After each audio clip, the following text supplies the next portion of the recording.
Askreddit. What happened at your school that shocks you to this day? It doesn't shock me much because it was that crazy, but because how uncrazy we thought it was at the time.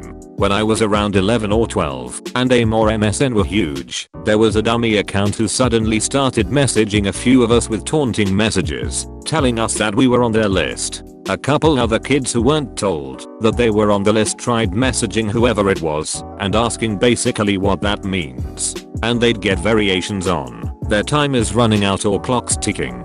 Within about a week or so, it started escalating offline. We'd find photos of us printed off and left around the school with red X's drawn over our faces. Some of us had X's scratched on our lockers. One girl found a dead rat in her locker. Another guy had a chalk X on his home front door. And the wildest thing is nobody ever said anything. We laughed it off as a so weird thing. It wasn't until recently that a friend and I were talking about it in retrospect that I realized how fucked up it was, but that is some bad movie script level setup for a school shooting, and we didn't say anything. The girl who found the rat had a friend get it out for her. The guy at home washed off the X before his parents got home, and nothing ever happened. The messages started dying out, and that was the end of it. But if my little sister told me today that happened to her, I'd probably want nothing less than for them to fully investigate it and have her stay home from school until it's resolved. District was too cheap to hire a real Spanish teacher, so they hired a long-term sub for my entire freshman year who didn't even speak the language. We just watched the complete run of SpongeBob with English subtitles for the year. In 6th grade, a girl left the school crying and never came back.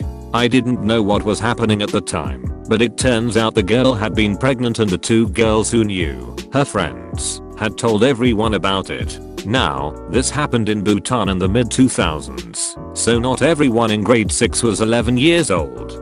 This girl was 15 over 16 at the time. Her friends were the same age.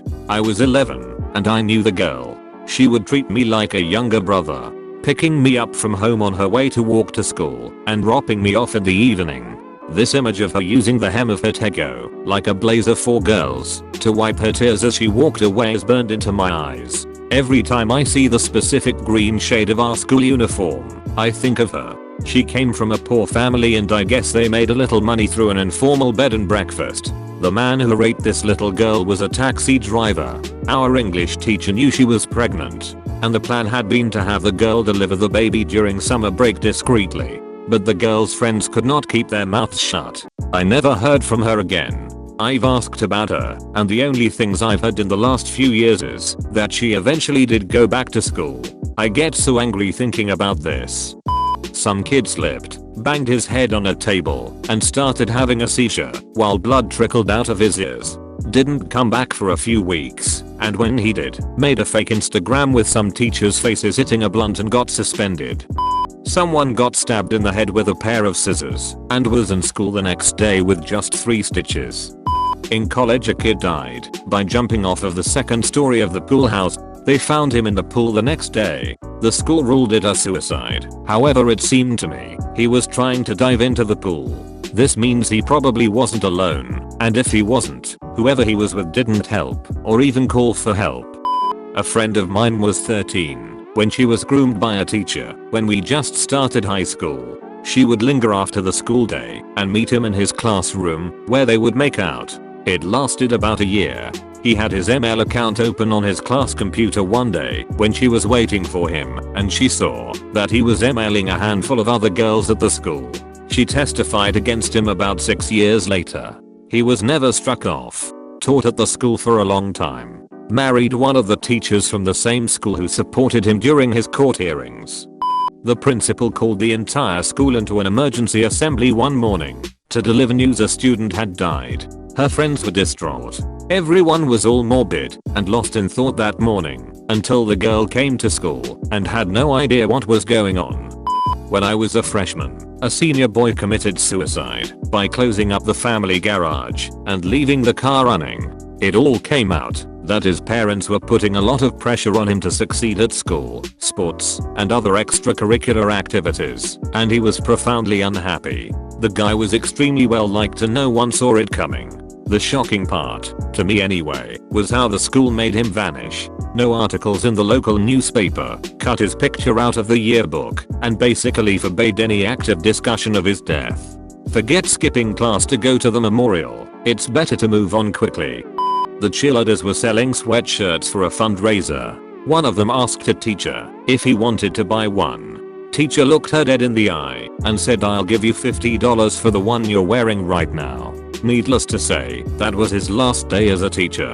That was almost 25 years ago. I still can't comprehend how a grown-ass man could throw his career away in a single sentence like that.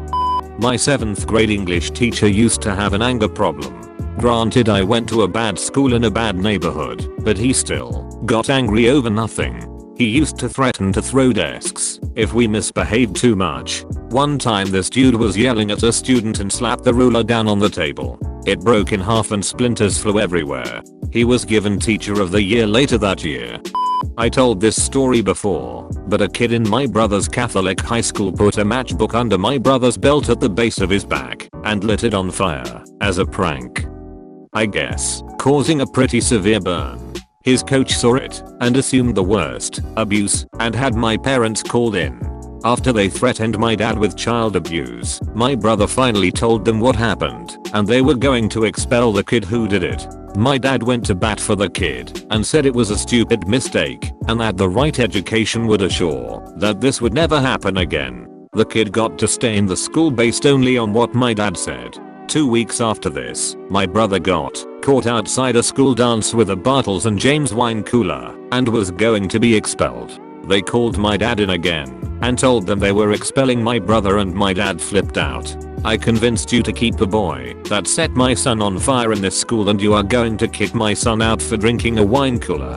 What the fuck is wrong with you?" My brother got to stay in school because my father was incredibly large and intimidating. And you know, it was bullshit.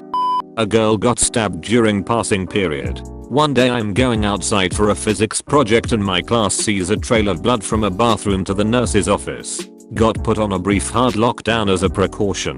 What happened was, a 16-year-old Mexican girl had just come to the US 2 weeks prior and was starting to get adjusted to school life when a 14-year-old wearing a mask jumped at her out of a bathroom stall and tried to stab her face. She blocked it with her arms and the 14-year-old ran away to a nearby neighborhood where she lived. They caught the stabber within a few minutes and the stabby was alright medically, but she didn't ever come back to school and she was apparently afraid of going to the bathroom in her own home. It was shocking to me because we were a pretty respectable place and there were rumors it was gang related, but the poor girl had only been in the country for 2 weeks. I feel so bad for her, having her experience with school and the US being screwed up like that. At least she was able to protect herself.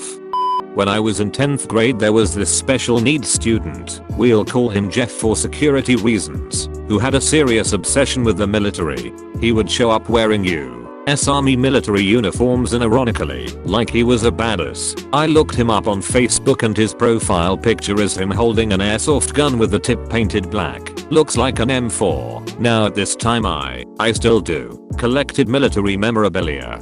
For Halloween I dressed in a genuine World War I German uniform. I went to the bathroom and he was there, staring at the wall. He pulled a shank on Northeast and threatened to stab me because I was the enemy. I thought it was a joke at first, but the look on his face said otherwise. 5 months later he was found loading a gun magazine in the bathroom. The school locked down and they found the shank and a replica gun in his locker.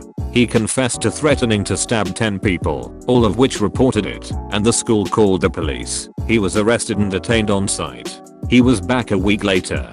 Our school was one of the poorest in the state and had a graduation rate of only 60%, so to combat low funds and low grad rates they let him back in a week later. Not even the worst part. The superintendent sent an email to all parents stating that nothing happened and no weapon was found. They blamed it on a false flag. As soon as Jeff came back he described to my cousin, first person he threatened with a knife, in great detail, how beautiful a .303 round between my cousin's eyes would look. My school violated a state check, safety laws, and expulsion guidelines publicly and nobody gave a damn. Last I know, that kid was on trial or inside an institution. A guy at my high school in his last year said he would jump from the second floor if he got a bad grade. A teacher heard him say jump the second floor, as in blow it up. She told the principal, who called the police, and the student was arrested in the middle of the night without warning. The whole situation became such a scandal it was the first thing that would pop up on Google when you search the name of my school. The principal made the situation so much worse when a local newspaper interviewed her and she said, "Well, I heard he read the Quran during the summer." The student was expelled and he lost the many scholarships he had to prestigious American colleges because of it. All of this happened not long after one of the big terrorist attacks in Europe.